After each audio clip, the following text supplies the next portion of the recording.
Muy buenas, bienvenidos a este programa especial de Prohibido Callarse. Una vez más nos unimos al Miami-Dade College y desde aquí, desde Kendall Campus, estamos realizando esta transmisión que aborda un tema tan viejo como la misma humanidad, la violencia de unos contra los otros, en este caso la violencia doméstica, la violencia de género, es el tema que vamos a abordar hoy.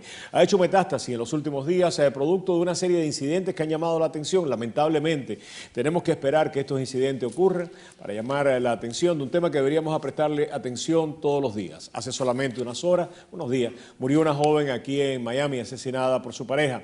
En las últimas semanas hemos visto como la NFL, básicamente la liga de fútbol americana, ha estado lidiando con este tema de una manera muy puntual y de diferentes maneras. Desde el abuso contra las parejas de algunos de los jugadores hasta abuso infantil. El problema está mucho más extendido de lo que nosotros mismos nos imaginamos y cobra la vida de decenas de miles de mujeres en el mundo cada año. Y lo más lamentable es que no estamos hablando lo suficientemente de él. Hoy lo vamos a hacer en este programa especial. Y para comenzar este programa, tenemos a alguien que se viene dedicando a este tema desde hace muchísimos años, con una pasión tremenda. Se ha echado sobre sus hombros la responsabilidad de crear una organización que se llama Entre Nosotras, y es María Mercedes Becerra. María Mercedes Becerra no solamente ha lidiado con este tema aquí en el condado de Miami-Dade, tiene una casa refugio para que las víctimas se puedan de alguna manera encontrar amparo en un momento de necesidad. Están con nosotros dos víctimas de la violencia doméstica. Ellas son María Eugenia Franklin. María Eugenia, gracias por acompañarnos, y Has Corredor. A las dos les quiero dar las gracias. ¿Y por qué? Además de María Mercedes por la labor que está haciendo. Gracias. A ustedes por hablar. Porque en muchas ocasiones el problema que tenemos es que las víctimas no hablan, ni con nosotros los medios, ni con la policía, ni con su familia, y a veces ni con ellas mismas quieren reconocer que el abuso está ocurriendo. Comencemos por ti, María. Cuéntanos del qué te pasó a ti y por qué tiempo y cómo fue que se manifestó la violencia doméstica en ti. Mi caso empezó hace más de 10 años. Me di cuenta prácticamente al final. Pasé ¿Cómo se manifestaba? Insultos, de ser personas que te vigilan, de ser personas que te humillan con el simplemente decirte estás fea, eres boba, estás gorda. O sea, primero se destruye la autoestima de la persona que uno va a abusar. La persona que uno va a abusar de ella, lo primero que uno tiene que hacer es desmontarla psicológicamente y hacerle creer que no vale nada y que todo se lo debe a la persona abusadora, ¿no? Sí, exactamente. Ellos te crean dependientes de que manejan tu dinero, manejan tu tiempo, manejan tus amistades. ¿Hasta dónde llegó? ¿Hasta la violencia física? Hasta la violencia física, sí, en mi caso sí, hasta la violencia física. Me mudo de Venezuela a Miami hace 4 años y aquí fue peor. Trato de salir de ese mundo que pensaba que viniendo aquí, él también vino aquí, y aquí fue peor. Aquí ofreció acabar con mis hijos, acabar con mi vida. ¿Acabar qué quiere decir? Matarlo. Matarlo, sí. Matarlo. ¿Si tú lo dejabas? Sí, sí. ¿O si lo denunciaba? Si lo denunciaba, al principio llamó hasta la policía para llamar a inmigración para que me deportaran. Wow. O sea, ¿Y cómo fue que te bastante. pudiste liberar? Bueno, un día, como quien dice, salí del miedo y fui a la policía, me enfrenté, y de la policía me recomendaron a ir al grupo de María Mercedes, y ahí fue donde me di cuenta que pasaba años de mi vida siendo víctima de violencia. Quiero decir una cosa porque es bien importante. Hablaba con María Mercedes hace solamente unos minutos con ellas, ¿no? Y estamos hablando que la violencia doméstica puede golpear a cualquier persona. O sea, María Eugenia es graduada de Administración de Empresas, también masoterapeuta. Y en el caso, de Has Corredor, que es quien nos va a narrar ahora en estos momentos su drama, es arquitecto. Y su esposo era o es productor de televisión, y es realmente dramático el caso de ella. Gracias por acompañarnos y gracias por compartir con nosotros y las personas que nos acompañan aquí en el estudio. Muchas gracias. Es importante este espacio, porque muchas veces no hablamos de lo que estamos viviendo. Yo conocí a esta persona desde los 16 años, aunque era mucho mayor que yo, pero profesional en todo el sentido de la palabra, independiente cuando era adolescente, pero entras en un tema en el que te controla absolutamente todo. Empiezan a controlarte, básicamente, terminaste de graduarte, pero no necesitas trabajar, yo tengo los medios para hacerlo. En ese momento vine para los Estados Unidos y aquí empiezan una cantidad de causales que no sabes el idioma. Él era americano, yo soy casada con él, incluso todavía está en un proceso de divorcio, pero en 16 años nunca tuve estatus legal. aún siendo él americano, yo siendo ¿No te lo quería casada. entregar para mantener el control? Para mantener el control. No pude hablar durante muchos años con mi familia en Colombia. Mi familia no conoció a mis hijos, sino después de 5 años que nacieron. En este proceso yo pensé que era normal. Yo me sentía feliz, o sea, porque controlaba absolutamente todo. Yo me volaba, vivía en un piso de un primer apartamento y salía yo por la terraza para ir a estudiar inglés al colegio de los niños. ¿Tenías escondida? Escondida porque él me echaba llave en el apartamento, porque me decía que el portero, el vecino, el del carro, todos eran mis amantes. Entonces, para que yo no me saliera, me echaba llave, pero yo me salía por la terraza y así fue que aprendí a estudiar inglés. Pero en ese proceso que venimos de familias latinas muy centradas, de papás casados por muchos años, y te lo digo que hoy en día veo hasta que mi mamá fue víctima de violencia doméstica, porque fueron mujeres que nunca hablaron. Entonces en ese proceso yo traté de superarme a escondidas y empieza uno a conocer gente, hasta que un día dije no más, me golpeaba. Me golpeaba porque si el almuerzo no estaba a la hora que era. ¿Te golpeaba por eso? Me golpeaba y después se arrepentía. Y después volví a entrar en un círculo vicioso. En el caso pero tuyo yo no fue lo más quería dramático, dejar. porque él cogió a tus hijos también de rehenes, Sí, y tuviste años sin ver o sea, a tus hijos. yo lo denuncié un día, no aguanté más, los golpes, los insultos, yo estaba indocumentada, sin dinero, me dejó tirada en un Walmart con mis 2 hijos en un carrito, y él iba y se venía, y ese día dije, no más, llamé a la policía y entré en un proceso. Pero en ese proceso terminé regresando, no tenía las finanzas, no tenía papeles, aunque había sido protegida, tenía un celular para llamar al 911, pero nunca, o sea, era tan cegada, fueron 12 años en violencia que dependes de esa persona en todo el sentido de la palabra. Qué cosa más grande. No. Permítame incorporar a María Mercedes. María Mercedes tiene esta organización que se llama Entre Nosotras. Yo he estado allí y precisamente he aprendido de primera mano lo que María Mercedes hace, y es realmente impresionante. Es un refugio para víctimas de violencia doméstica. Como ellas dicen, en muchas ocasiones pues lo que hacen es lanzar a la calle para que todavía la dependencia aumente como castigo. Ves que no puedes vivir sin mí, o sea, en el refugio de María Mercedes encuentran refugio muchas de estas víctimas. María Mercedes, gracias por acompañarnos. ¿Cuándo empezaste esto y qué es lo que tú ves allí? Gracias, Roberto. Bueno, yo empecé esta organización desde el año 2002, es decir, que llevamos años de estar funcionando. No es un refugio donde duermen ahí las mujeres. En Miami-Dade County existen 3 refugios donde las mujeres pueden ir y las tienen ahí hasta 60 días, pero el mío le dicen el refugio a la casita promesa porque ahí yo la recibo y tenemos programas de día, es outpatient, como diríamos, y si por algún motivo no tienen una noche donde pasarla, pues se pueden quedar allí hasta que al otro día las llevamos a un lugar. Lo más común, ¿qué es lo que menos sabemos de la violencia nosotros? Que ataca a todo tipo de personas, profesionales, ricas, pobres, bonitas, menos agraciadas. Y que no sabemos cómo defendernos. Que no sabemos cómo defendernos y que son mujeres que sufren de una terrible enfermedad que se llama la codependencia. Todos los que trabajamos en salud mental, yo tengo un doctorado en consejería clínica, nos dedicamos a tratar la depresión, la bipolaridad, la esquizofrenia, pero en realidad la codependencia es una enfermedad también. Son personas que dependen de lo que diga la otra, de complacer ese entorno, mantener esa familia. Siempre están ocupadas en lo que es el resto y no en ellas. Mercedes, Acá aprenden a mejorar su autoestima, que son unas princesas que pueden, que las mujeres en realidad no necesitan de un hombre para llegar a ese valor total, que ya por el hecho de ser un ser humano y de ser una mujer son valiosas, aprenden que deben estudiar, están estudiando inglés, computación, hacer globos, hacer floreros, una serie de gamas que hacen que esa persona no se sienta autosuficiente y no tenga que salir a buscar ese refugio en un hombre. Permíteme hacer algo. A mí me parece que esto se merece un aplauso. Sí, sí. Sí, sí. Nada más lindo que recobrar la dignidad de un ser humano. Cuando tú te recobraste tu dignidad, probablemente ahora en este momento haya televidentes viendo este programa que, como tú, ni siquiera se den cuenta que están siendo abusadas, que el marido cuando llega le dice, tú no sirves, tú eres esto, no se dan cuenta que si ni quiere un abuso, es que él es así, Él ¿no? es así. Él es así, olvídate que él me quiere, pero a su manera, él me quiere a su manera, ¿no? ¿Qué tú le puedes decir a estas mujeres? Que abran los ojos, que piensen bien lo que está pasando en su casa. que tomen como experiencia las experiencias de nosotras dos, porque realmente esto baja la autoestima, esto te afecta a nivel psicológico, envuelve a tus hijos, envuelve a tu familia, envuelve a todos. ¿Vale la pena hablar con el abusador, Has? No vale la pena. Yo caí más de 3 veces regresando con él.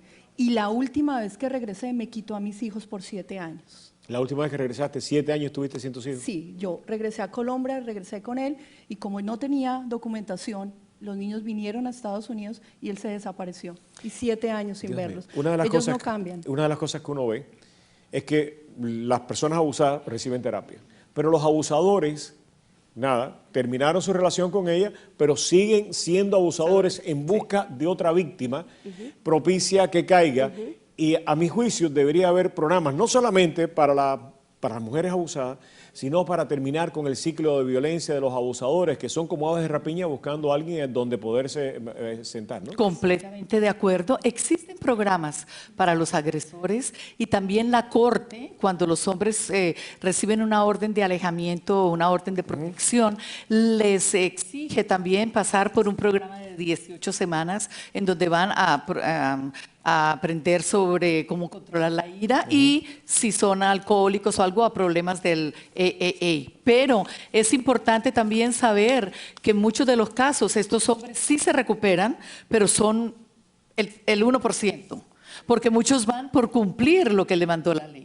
Pero ni siquiera se dan cuenta que son abusadores. No se dan cuenta que son agresores. Siempre el perfil del agresor es que les está diciendo a las víctimas, ustedes son las culpables, ustedes están locas, ustedes están mal. Y esas personas viven pensando así. Dios mío.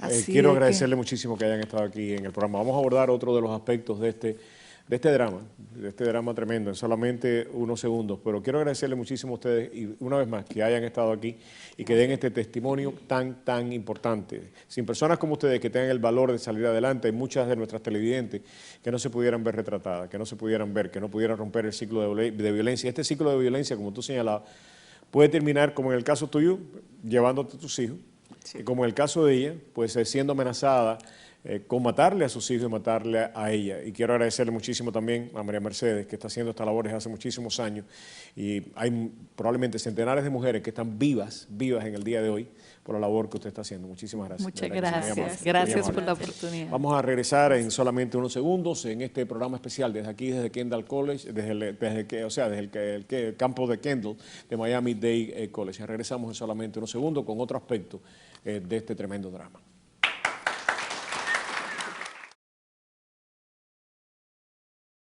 Miami-Dade College y Mira TV suman esfuerzos para traerles la opinión de los estudiantes y el latir de nuestra comunidad desde la óptica de la nueva generación. Miami-Dade College y Mira TV quieren ser la voz de los jóvenes que no calla. Prohibido Callar se abre sus puertas a la era de la información sin censuras.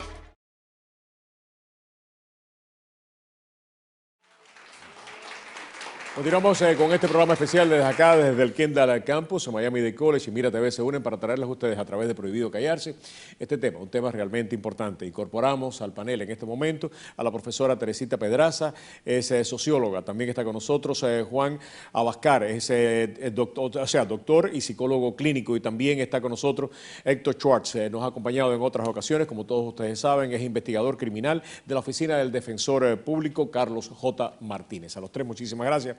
Profesora, pongamos esto en contexto, ayúdanos a poner esto en contexto.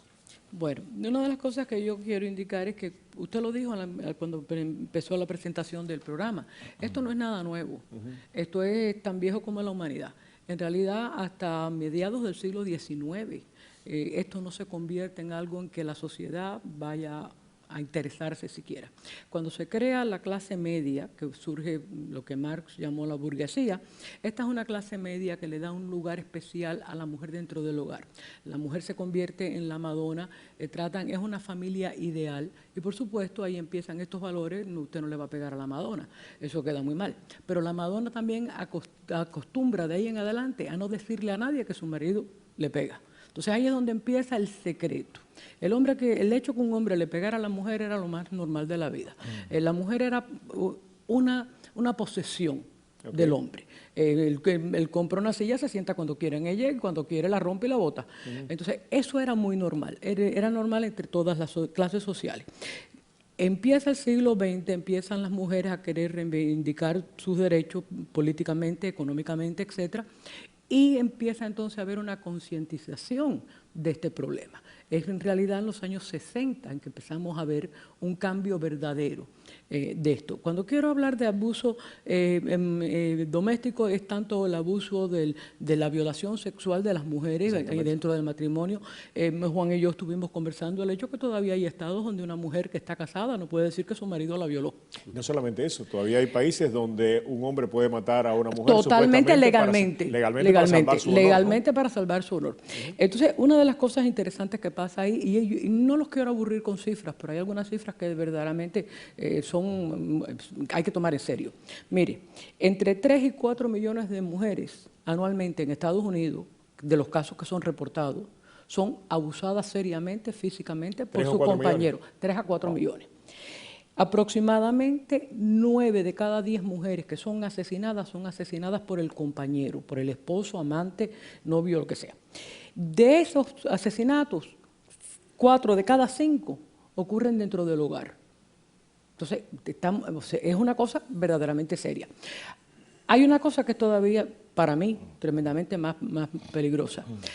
Una mujer, una vez que sale embarazada, duplica las posibilidades, se doblan las posibilidades de que sea abusada físicamente por su marido. ¿Qué cosa? Sí, señor. Qué aberración, ¿no? Sí, señor. Es una de las cosas fundamentales que vemos. No solamente eso, una mujer embarazada tiene más chances de morir de una golpiza que de morir de las complicaciones. ¿Aquí en Estados Unidos? Sí, señor. Todo lo que estoy hablando es Estados Unidos. O sea, una mujer aquí en Estados Unidos tiene más posibilidades de morir por una golpiza en el embarazo, durante el embarazo, que por una complicación del embarazo o en el parto. Dios mío, doctora, ayúdanos a entender un poco más esto. También, bueno, lo que yo quería hablar era sobre, antes hablamos de las semejanzas entre los abusadores, pero no todos los abusadores son iguales. Últimamente se han descrito 2 diferentes clases de abusadores. Uno le llaman los pit bulls agitados, los cuales se ponen más y más y más ira, cogen más y más ira cuando empiezan a abusar. Esos sí son los manipuladores, son los dependientes. Más o menos el caso de las víctimas que teníamos en el segmento anterior. Exactamente. Esto sería el caso de Pitbull. Ese es el caso de Pitbull. Okay. Que las manipulas, son bien dependientes, tienen miedo de ser dejados y por eso empiezan a atar a las mujeres. Hay otra clase que le llaman los cobras, que son más antisociales. Los cobras tienden a tener problemas con la ley, además del abuso. Estos son, cuando están abusando, están bien calmados, bien relajados, y de pronto suben a un nivel increíble. Son psicópatas. Psicópatas. ¿Qué se puede hacer para defenderse, Héctor? Y tú estás en la oficina del defensor público y me imagino que ustedes tienen que llegar denuncias continuamente. Mira, primero que nada quiero hacerle saber a todo tu público que casi siempre esto se manifiesta al principio de la relación. En las primeras semanas de una relación tú sabes si una persona es o no un abusador. Un abusador, correcto. ¿Y cómo se manifiesta? De la manera que se manifiesta en principio es primero que nada controlando dónde estabas, por qué llegaste tarde del trabajo, busca la manera de cogerte el teléfono e inmediatamente ver los últimos números que marcaste. Empieza inmediatamente a seguir a las personas. Para los estudiantes que están aquí en el día de hoy, una de las maneras que se pueden dar cuenta es de que de momento te encuentras a esa persona en el lugar donde no debe de estar, en el parqueo, o miras para atrás y te das cuenta que esa persona te está siguiendo. Esto es al principio y este es el momento de parar esta relación al principio, en las primeras semanas.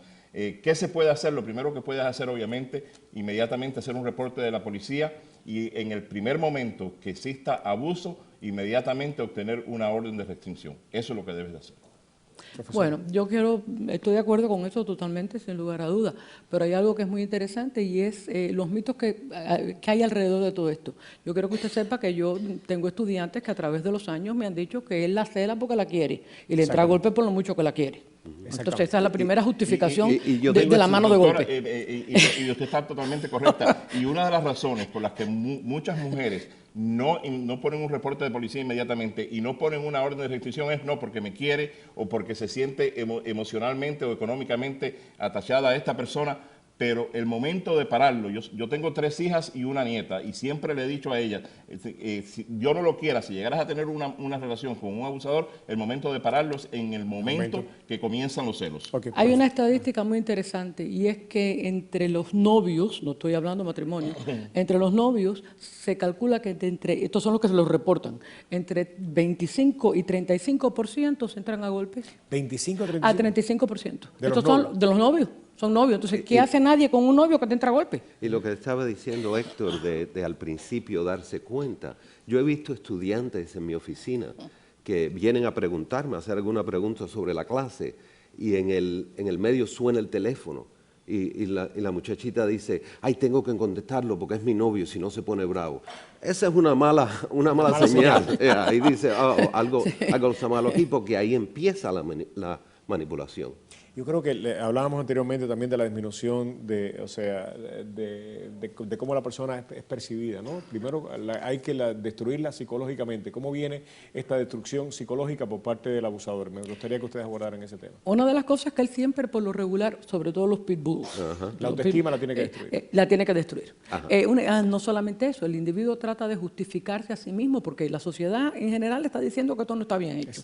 Se le dice a un hombre que un hombre no le debe pegar a una mujer. Entonces, él le entró a golpes a ella. Entonces, ahora se tiene que virar y justificar. Tú tienes la culpa, mira lo que te he hecho. Mira dónde tú me llevas. Los pitbulls se ven como víctimas ellos. Ellos. Ellos son las víctimas y ella lo hizo perder la ira. A mí una de las cosas que se manifiesta también en los hombres, lo decía también, Haas lo decía, ¿no? No hay, para estos hombres lo primero es que hacerle, o sea, la percepción de él, ¿no? De que la mujer lo engaña con todo el mundo. O sea, es la falta de confianza en la mujer. Cada vez que la mujer sale, yo no te dejo salir porque tú me estás engañando, porque tú me eres infiel con fulanito, con menganito. Y esa es una manera también de justificar la agresión, que yo creo que eso tiene otras connotaciones que no solamente es de abusador, es falta de confianza en sí mismo. En sí mismo. El problema lo tiene él. Es el problema que ese abusador tiene con ser abandonado. Claro. Está mirando lo más importante, lo primordial es que no me abandonen. Y hacer lo que haya que hacer para que no me para abandonen. mantenerla. Me gustaría agregar algo, Roberto. Mira, existe la percepción, yo oí una de las personas que estaban aquí anteriormente, una de las víctimas, hablando de que ella pensaba que esto era algo que era cultural, entre la cultura hispana. No, la gran mayoría de mis casos va a todo lo largo y ancho del espectro, desde afroamericanos, haitianos, anglosajones. Todo. Esto no es un problema nada más de los hispanos. Y además no es Quiero una que cuestión eso económica quede bien tampoco. claro, muy importante. Para No tiene nada nada. que ver la condición económica tampoco. Para nada, tampoco. Para nada. Tengo ya una de los estudiantes aquí del Kendall Campus está precisamente lista para la primera pregunta de esta noche. Adelante, su nombre, por favor, y su pregunta. Mi nombre es Ana Melissa Núñez, soy diseñadora gráfica y mi pregunta es, históricamente una de las formas de violencia es la que se produce en el hogar. Sucede que ahora ocurre con más frecuencia esta cosa, esta violencia, este saber de esta violencia. ¿Por qué será? ¿Por qué será que nos importa tanto saber tanto como sociedad? ¿Por qué lo divulgamos tanto en los medios sociales?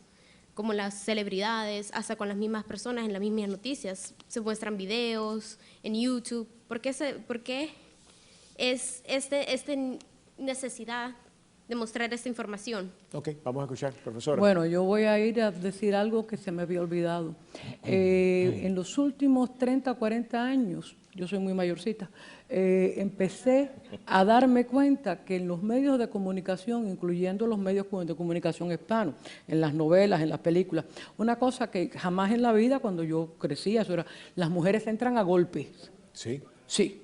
Sí, ahí las mujeres entran a golpes, así que ya empezamos por el hecho de que ya estamos pasando esta imagen de violencia. Esa es una. Número dos, pues imagínense, cubrimos todo lo que es un escándalo. Es un escándalo si un individuo que se supone que sea famoso, él entró a golpes a su mujer, a nadie le importa si Paco en la esquina le entró a golpes a Fifina porque ellos nadie lo conocen.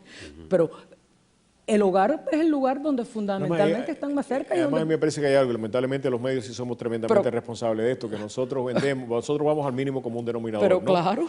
Y al ir al mínimo común denominador exaltamos emociones tremendamente primarias como la violencia. Y hemos creado básicamente alrededor de la violencia toda una propuesta de venta y de comercialización que es tremendamente efectiva. Y estamos, yo creo, los medios, no solamente dañando a la sociedad a través de esa manifestaciones, si no estamos perpetuando estereotipos y arquetipos que van a terminar por destruirnos a nosotros mismos. Tengo otra pregunta de otra estudiante aquí. Adelante con su pregunta, por favor, adelante. Adelante con su pregunta. ¿Está lista? Mi nombre es Luisa Cornejo y estoy estudiando Administración de Empresas. ¿Por qué parece ser que deportes de gran violencia como el boxeo o el fútbol hacen que algunos de sus jugadores terminen abusando con sus parejas y familias? ¿Es esto un estereotipo social o tiene algún fundamento psicológico? Profesor. Doctor. En sí, bueno, sois los dos, profesor y doctor, claro. Pero en sí pasa en toda la sociedad, Claro. excepto que se vuelve noticias cuando pasa con alguien como un profesional, un jugador de fútbol, etc. Puede haber también que haya razones fisiológicas para que esas personas se expresen más con ira. La alta testosterona, la sociedad en cual está, etcétera. Exactamente. Quiero agradecerle. Roberto, me gustaría agregar algo. Permite, tú te quedas, cuando regrese me das esto, porque hay otro aspecto que quiero que tú me ayudes a entender, pero quiero agradecerle muchísimo a la profesora Teresita Pedraza, socióloga, y también al doctor, Héctor Abascal. No, Juan Abascal. Juan Abascal. Muchísimas gracias, doctor.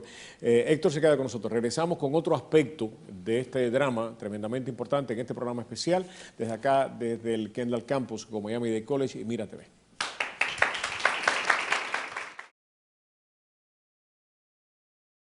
Miami-Dade College y Mira TV suman esfuerzos para traerles la opinión de los estudiantes y el latir de nuestra comunidad desde la óptica de la nueva generación. Miami-Dade College y Mira TV quieren ser la voz de los jóvenes que no callan. Prohibido Callar se abre sus puertas a la era de la información sin censuras.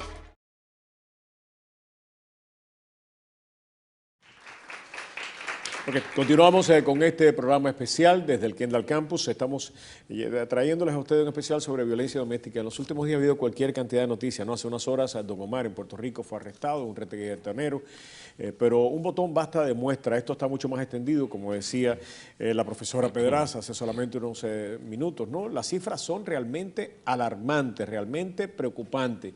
Y sobre todo la psicología de la víctima y la dependencia de la víctima del abusador y el desconocimiento a veces que tenemos de las leyes, pero sobre todo en muchas ocasiones no nos vemos como personas abusadas. La doctora Pedraza me daba una cifra hace solamente unos segundos que yo creo que hablan por sí solo. Una de cada 6 mujeres creen que la golpiza que le puede propinar un hombre a una mujer está más que justificada. Esas son las mujeres. Y alrededor del 20% de los hombres, cree que no está mal pegarle a las mujeres.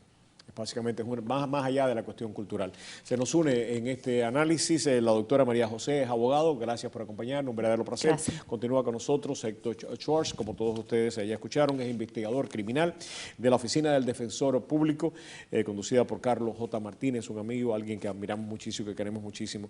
Una de las preguntas que nos hace, voy a empezar con usted, doctora. ¿Qué mecanismo legal tiene la persona que nos está escuchando ahora para defenderse, si alguno? Hay muchas protecciones para las víctimas de violencia doméstica. Lo primero es tener el coraje para hablar, ya sea llamar a la policía inmediatamente cuando está sucediendo el incidente, y después buscar ayuda, terapia, que le ayude a superar eso. Pero en el aspecto legal, lo que tienen es ir a ver a esa persona para que los ayuden. La misma corte ayuda a la víctima de violencia doméstica a llenar una petición para una orden de violencia doméstica. ¿De restricción? Esa es la restricción, sí. ¿Funcionan las restricciones, Héctor? Y tú tienes que estar manejando esto todos los días. Todos los días. En la Oficina del Defensor. Funcionan porque continuamente nos enteramos de casos de mujeres asesinadas, de niños y mujeres asesinadas por hombres que tenían restricciones. Roberto, y sí funciona, y te voy a explicar el por qué sí funciona en la gran mayoría de los casos, porque los hombres que le pegan a una mujer, los hombres que están involucrados en violencia doméstica tienden a ser cobardes, y en el momento que son confrontados por las autoridades y entran al sistema, a la rueda de la justicia, se acobardan y se alejan de la víctima. Wow. Así que yo digo que sí funciona en la gran mayoría de los casos. Te voy a decir algo que me parece que es importante, y esto es, me imagino que usted ha tenido que lidiar mucho con esta doctora, y es precisamente, lo hablaba una de las víctimas, es, bien, yo llamo a la policía, pero cuando llega la policía, ya yo me he convencido, o por temor, o porque creo que mi pareja me ha pegado, ha abusado de mí por amor y que yo me lo merezco. Y le digo a la policía, no, aquí no ha pasado nada. Pero en muchos casos vemos también las víctimas defendiendo físicamente a su pareja de la policía. Y sé de muchísimos casos, porque tengo amigos policías que me han dicho, eso es lo peor que a mí me puede ocurrir en un caso de violencia doméstica, porque en muchas ocasiones cuando voy a arrestar al abusador, la víctima es la que me viene para arriba a agredirme a mí para defender a su esposo. Es verdad, y es triste porque también hace el caso un poco más difícil. Claro. Digamos, yo estoy representando a la víctima de violencia doméstica en la corte, pero si ella no se presenta, porque después de que te dan la orden de restricción, automáticamente le ponen 15 días de restricción para una audiencia. Okay. En esa audiencia se determina si va a ser permanente o si se desestima, porque hay que ver si hay evidencia. Desafortunadamente también hay personas que les ponen una demanda de orden de restricción. Frívola. Y es frívola. Entonces el juez o la jueza tiene que estar seguro que están poniendo una orden de restricción que tenga validez. Pero sí, como tú dijiste, hay mujeres que por el mismo miedo no se presentan a la corte. Y entonces, sí, la abogada puede hacer el argumento, pero yo no estuve presente, yo no soy testigo de lo que ha pasado. Entonces, ¿qué pasa? Automáticamente desestiman el caso. caso. Y vuelve otra vez la relación. Roberto, Correcto. me gustaría agregar que mi primer trabajo enforzando el orden como agente de la ley fue precisamente como patrullero en el condado de Dallas, Texas, y para mí las peores llamadas eran las llamadas de violencia doméstica. Es más, la gran mayoría de los oficiales que son asesinados a través de lo ancho y largo de la nación son asesinados en casos de violencia doméstica cuando tocan en una puerta para tratar de resolver un caso. En este caso, cuando una víctima llama, el arresto es casi de inmediato y obligado, casi no. ¿Es así o no? Correcto, es así. O sea, si yo llamo, y esto se da, y esto lo conocí. Alguien va a dormir en la cárcel ese día. Exactamente, porque lo que hay miedo es de que la persona, o sea, el abusador intimide a la víctima, la obligue a callarse, la víctima diga aquí no está pasando nada, el oficial se vaya, y ha habido casos que precisamente después han sido asesinadas. Correcto. Tenemos más preguntas de los estudiantes aquí del Kendall Campus. Por favor, su nombre y su pregunta. Adelante, por favor. Adriana Mangual, Ciencias Políticas. Generalmente la violencia doméstica se manifiesta del género masculino al femenino, y no solo entre parejas, sino entre padres y hijos. ¿Solo los golpes físicos pueden ser considerados o los gritos y las malas palabras también? Efectivamente, la pregunta es interesantísima y me alegro mucho que la haya hecho, porque básicamente siempre pensamos que la violencia doméstica es nada más que la violencia entre parejas. Y ella ha abordado un tema que hasta ahora a nosotros se nos había escapado, es la violencia de los padres a veces contra los hijos. ¿Eso también es considerado violencia? Sí. El Estatuto de la Florida en cuanto a violencia doméstica dice que es cualquier persona que es parte de la familia o que ha vivido en la misma casa por muchos años o por un tiempo. Puede ser un padre de familia, puede ser un hijo, puede ser un tío, una tía, un abuelo, una abuela, siempre que sea parte de la unidad familiar, o una pareja que ha vivido en la misma casa. Así que sí, no son casos muy comunes, pero también los hay. Una de las cosas que estábamos discutiendo en el segmento anterior, que la violencia a veces viene acompañada de la violación. Que no es solamente la violencia física, sino que a veces viene acompañada de la violación, y que hay parejas que terminan también violando a su mujer, y que esto hasta hace poco era una figura legal que no se tomaba en consideración, pero que cada día más es aceptada en litigio como una actividad criminal. ¿No es así? Correcto. ¿Es así? Así es. Ok, tenemos otra pregunta. Adelante, está usted con nosotros. Su nombre y su pregunta, por favor. Yo tengo otra pregunta, yo hice una pregunta. Nos estamos enfocando mucho en la violencia doméstica del hombre hacia la mujer o el hombre hacia menores, pero nos olvidamos de que el hombre también sufre de violencia doméstica. Eso es un tema de tabú porque el hombre tiene un estereotípico de ser el fuerte de la casa, el que protege, pero tenemos que acordar que un 19% de la violencia doméstica marital es de la mujer hacia el hombre, porque es solo el enfoque hacia la mujer cuando el hombre también puede ser víctima. Gracias. Okay. Muy buena pregunta, y casualmente estaba hablando con el investigador antes de que fuéramos a hablar contigo. La mayoría sí tiende a ser el hombre abusando a la mujer, pero también hay muchos casos donde la mujer abusa al hombre.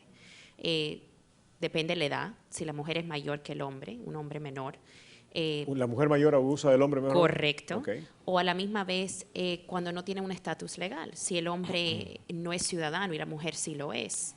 Entonces lo intimida con que te voy a deportar, voy a llamar a inmigración y te van a recoger. O sea que sí hay casos de eso He tenido yo también clientes que son hombres y que me dicen, ella me da golpes, ella tiene un problema psicológico y tengo que hacerlo por mis hijos, tengo que hacerlo por mi estatus legal. Hay hombres que no tienen autoestima suficiente. Wow. La doctora está totalmente correcta. Esto sucede mucho en los llamados cougars. Lo que afortunadamente es un número muy pequeño. Estamos hablando alrededor de 1%, si acaso, de hombres que son abusados por mujeres. Un número muy, pero muy pequeño.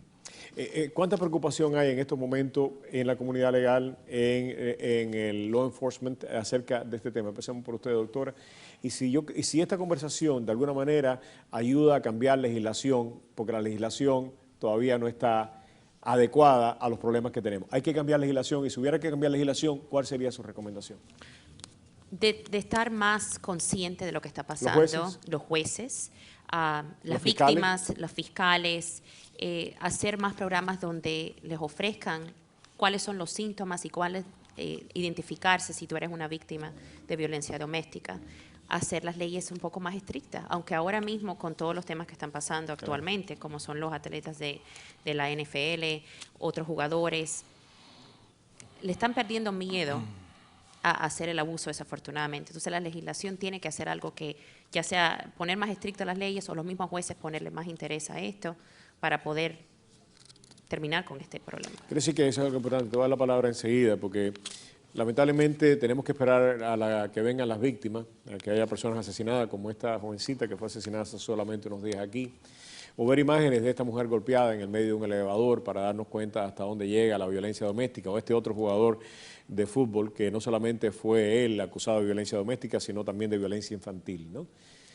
Pero hay muchos mecanismos para ayudar y lamentablemente no están siendo implementados. Digo esto porque nuestra legislatura, y tengo que llamar la atención de esto, hace 4 años que recortó los fondos, casi los eliminó, para precisamente proveerle a las víctimas la apropiada defensa legal. No hay fondos, los vetaron. Y también vetaron los fondos precisamente para estos refugios, donde las mujeres, hombres, niños, pueden ir de alguna manera a escapar de ese círculo de violencia. Una de las cosas que podemos hacer todos es llamarle la atención a nuestros legisladores, a nuestros políticos, y decir, además de darle, bueno, pues beneficios económicos, excepciones tributarias a todos aquellos equipos deportivos que pasan por aquí, por nuestra ciudad, y que lo piden y lo reciben, pues vamos a ocuparnos de las víctimas de uno de los flagelos más grandes que en estos momentos estamos viviendo. Cuando escuchamos la cifra de la profesora que dice de que 9 de cada 10 mujeres que son asesinadas, 9 de cada 10 mujeres que son asesinadas producto precisamente de la violencia doméstica de su pareja o de un incidente. Que es más fácil que una mujer muera aquí en Estados Unidos de una golpiza propinada por su pareja que de complicaciones en el embarazo. Yo creo que nos damos cuenta de que tenemos las prioridades patas arriba por completo. ¿Tú quieres decir algo? Sí, lo que quería decir es que en el sistema de justicia criminal en este momento el tema de violencia doméstica es el tema principal. Qué bueno. Pero también tenemos que enfocar a los legisladores para que proveen más fondos para el sistema de justicia criminal, y no solamente para las víctimas, sino para el sinnúmero de programas que existen para los abusadores, porque estos programas, aunque tú no lo creas, en la gran mayoría de los casos sí funcionan. Pero no hay dinero. El problema, exactamente, ¿No hay dinero? el problema es que no hay dinero. No hay dinero. Muchísimas gracias. Digo que hay que tenemos las prioridades patas arriba. Muchísimas gracias, Héctor. Muchísimas gracias, doctora. Gracias. Vamos a regresar con algunas conclusiones de este programa que yo creo que es tremendamente importante. Y ojalá, si usted está viendo este programa y usted es una víctima de abuso y no se había dado cuenta, ojalá que busque ayuda. Es importante que busque ayuda. No se quede, no crea de que no hay ayuda para usted, de que usted no vale la pena, de que usted pues nada más que tiene como única alternativa el abusador. Por motivos económicos, emocionales, hay alternativas. Regresamos.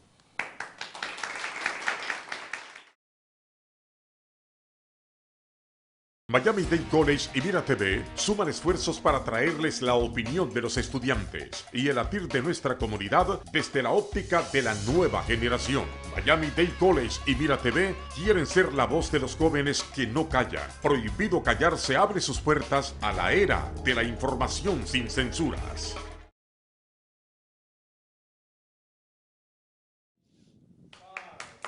Regresamos acá, precisamente en este programa especial. Yo soy Roberto Rodríguez Tejera, se nos une la doctora Cristina Balinotti. Para nosotros es un placer dar la bienvenida. Nos ha ayudado en más de una ocasión precisamente a entender estos temas tan complicados. Doctora, gracias por acompañarnos. Usted estaba escuchando todo el programa. ¿Qué le pareció ¿Y cómo pudiéramos empezar de alguna manera ya a concretar esto? Bueno, en principio tenemos que decir que la violencia está metida en el corazón de la sociedad y la violencia doméstica incluye la violencia a los ancianos, a los adolescentes, a los hijos. No es solamente la violencia hacia la mujer, es una violencia de género. Dentro de una sociedad que tenemos que entenderla como una sociedad misógina que rechaza todo lo femenino. A tal punto, hay una celebración sin duda de lo masculino, a tal punto lo rechaza que somos hoy las mujeres mismas las que lo rechazamos porque somos actoras de violencia. También somos nosotras muy agresivas.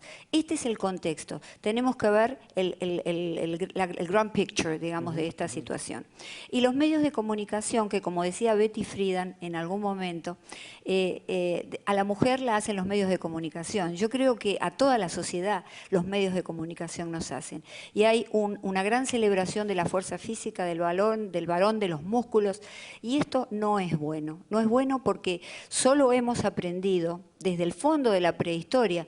Tú sabes que esto yo siempre lo señalo porque el comienzo de la historia fue una familia que estaba liderada, una familia pequeña liderada por un macho salvaje, que ya sometía a sus hijos y ya sometía a la mujer. Esto está en el corazón. Y entonces, cuando se inician las civilizaciones, empiezan a responder al conflicto justamente con violencia, porque no saben dialogar, porque no sabemos negociar. Una de las grandes preguntas que yo tengo a través de todo el programa es precisamente cómo es que la víctima no sabe que es víctima. Y lo vemos continuamente, ¿no? Yo tengo amistades que en el marco de lo que hemos estado discutiendo son abusadas por su pareja. O sea, le destruyen la autoestima, la hacen creer responsable de los problemas del matrimonio o de los problemas de la relación, sea cualquier tipo de relación. En muchos casos, bueno, no podemos identificarnos como víctimas. En muchos casos está en la mujer, late siempre la madre en un rinconcito del corazón que dice, yo lo voy a cambiar, yo voy a poder con él, esto es algo transitorio. Y entonces hay otra instancia en que la mujer, y tiene que ver con el síndrome de Estocolmo, de la identificación con el agresor temido, ¿no? En que adquiere los valores del varón y entonces dice, de alguna manera está bien, yo me lo merezco. Porque viene una culpa también desde el fondo de la historia puesta hacia la mujer y lo vemos en las religiones, lo hemos estado hablando en tu programa radial, desde la Biblia, es decir, la mujer es la culpable. Y entonces nosotras respondemos a esta situación un poco con el inconsciente también. La cifra que estaba dando, hemos estado manejando alguna cifra, una de cada 4 mujeres abusadas sexualmente en algún momento de su vida. Bueno, ¿Eso influye? La Organización de Naciones Unidas, de la Organización Mundial de la Salud, ya habla que casi del 17 al 38% de las mujeres en el mundo han sufrido o sufren o sufrirán algún tipo de abuso. Y el 35% en el mundo de las mujeres que ingresan a emergencia ingresan por abuso marital. Wow. Es decir, que las cifras son muy altas, pero déjame decirte que las mujeres también le pegan a los hombres. Y los hombres no lo reportan porque no puede esto por vergüenza. Además, lo que estaba diciendo también Héctor, y la doctora, en muchas ocasiones también son chantajeados, igual que la mujer es chantajeada. O sea, te voy a denunciar a inmigración, te voy a quitar los hijos, no vas a poder ver más a tus hijos. Y es un círculo en que básicamente hay una retroalimentación, ¿no? Exactamente. Yo creo que podemos salir de esto y somos las mujeres las que tenemos que comprender que la relación que muchos niegan entre la mujer y la paz, entre la biología de la mujer y la paz, es cierta. Es cierta, nosotros tenemos que comenzar a apartarnos un poco, cuestionar este paradigma de la violencia que está metido en nosotros y empezar realmente una nueva cultura. Las mujeres lo podemos hacer. Doctora, tenemos una pregunta. Adelante, otro estudiante aquí del college, de Miami-Dade College, en el Kendall Campus, tiene otra pregunta. ¿Su nombre y la pregunta, por favor? Sí, mi nombre es Andy Barbosa. Yo quería poner esto un poco en contexto de la educación. Lamentablemente se hizo muy famosa una frase en el sistema educacional hace algunos años. La frase era que la letra entra con sangre. Yo quería preguntarle su criterio acerca de cómo los padres pueden hacer este trabajo educativo en la casa, cómo pueden llevar a cabo la educación de los hijos de manera diferente usando no esta manera tradicional que Sí, por exacto. suerte ya en el sistema educacional se ha abolido, se ha mejorado. Bueno, en mi país se dice, y en muchos países la educación empieza por casa, ¿no? Y entonces la educación que tenemos que empezar realmente a ofrecer a nuestros hijos es una educación de la paz. Muchas de estas personas golpeadoras que sufren violencia es porque son completamente puestos como víctimas o subordinados de los padres. Los padres los tratan mal. Es decir, que hay una enseñanza que está metida ya en la familia, que es la célula principal, que les habla a los hijos de violencia. Sufren violencia pasiva y después son actores de violencia en la sociedad. Entonces vamos a empezar nosotros como padres, ¿no?, a ofrecer a los hijos enseñanzas de paz, tratarlos bien, escucharlos. El diálogo es el aliado de todas las relaciones humanas. Lo mejor que podemos hacer es negociar. Cuando hay un conflicto que es natural, negociar. Y otra cosa importante, que la agresión, que se habla tanto, no es violencia. La agresión es la respuesta, la defensa natural, innata de todo ser humano frente a un ataque. Vale decir que lo que tenemos que realmente evitar es que haya violencia para que después se responda con agresión. ¿Qué usted le diría a las mujeres que están escuchando el programa en el día de hoy, viendo el programa en el día de hoy, doctora?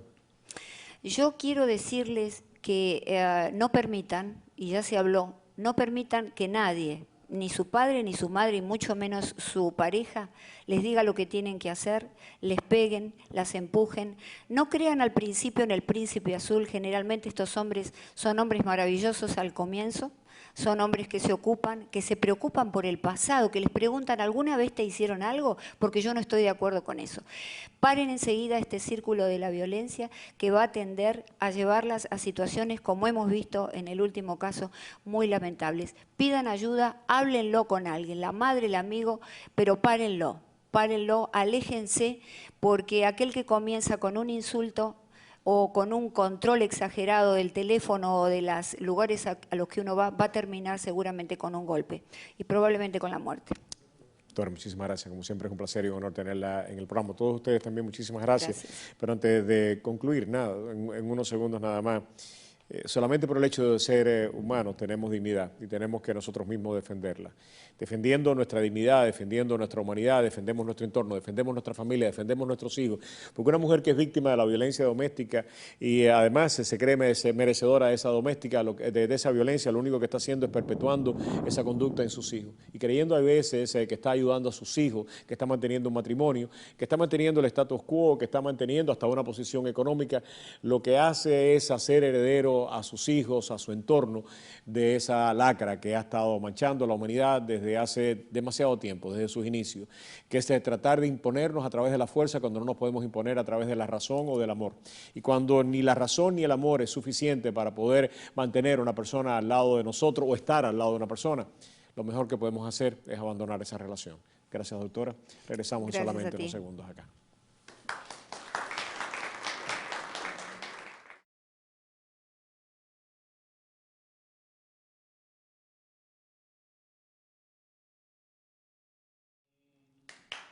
Casi llegamos al final del programa. Para la doctora Lourdes Oroza, presidenta de Kendall Campus, para el señor Brian Stock, director de instalaciones, para el doctor John Atkins, decano asociado de la Academia de Kendall, también para Juan Mendieta y para el doctor Eduardo Padrón. Para ambos, muchísimas gracias, doctora, una vez más nuestro agradecimiento a todos nuestros invitados. Gracias para ustedes que han estado aquí. Muchísimas gracias. Muchas gracias para ustedes. Gracias, muy agradecido. A todos ustedes, muy buenas noches y regresaremos precisamente a esta serie de programas que Miami-Dade College y Mira TV están llevando a cabo para beneficio de todos nosotros, incluyendo los que participamos, que aprendemos mucho. Que Dios nos acompañe a todos. Buenas noches. Julia, nos fuimos. Gracias.